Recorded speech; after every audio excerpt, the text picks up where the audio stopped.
Hi, അപ്പോൾ നമുക്കൊന്നൊരു butterfly lamp ഉണ്ടാക്കാം. അപ്പോൾ നമ്മളൊരു A4 ഷീറ്റോ A4 ഷീറ്റോ എടുത്തിട്ട് ബട്ടർഫ്ലൈൻ്റെ ഒരു ചിഹ്നം വെട്ടിയെടുത്ത് അതിനെ കട്ട് ചെയ്ത് നമുക്ക് അതിനെ നന്നായിട്ടൊന്ന് ഫോൾഡ് ചെയ്തെടുക്കണം. ആ ബട്ടർഫ്ലൈൻ്റെ രണ്ട് ഭാഗവും നടുഭാഗത്തേക്ക് ഫോൾഡ് ചെയ്തെടുക്കാം.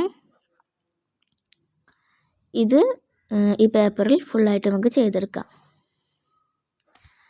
ഇനി നമുക്ക് ഡബിൾ സൈഡ് ടേപ്പോ ഇൻസുലേഷൻ ടേപ്പോ ഒട്ടിച്ച് അതിനൊന്ന് റൗണ്ട് ചെയ്ത് ഒട്ടിച്ചെടുക്കാം.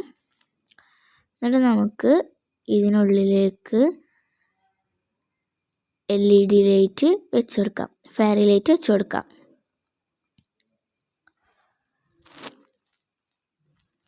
അങ്ങനെ നമുക്ക് ഇതൊന്ന് കത്തിച്ച് നോക്കിയാൽ നല്ല അടിപൊളി ബട്ടർഫ്ലൈ ലാമ്പ് റെഡി ആയിട്ടുണ്ട്. ഇഷ്ടപ്പെട്ട ലൈക്ക് ചെയ്യണം, ഷെയർ ചെയ്യണം, സബ്സ്ക്രൈബ് ചെയ്യണം. അപ്പോൾ എല്ലാവർക്കും ബായ്.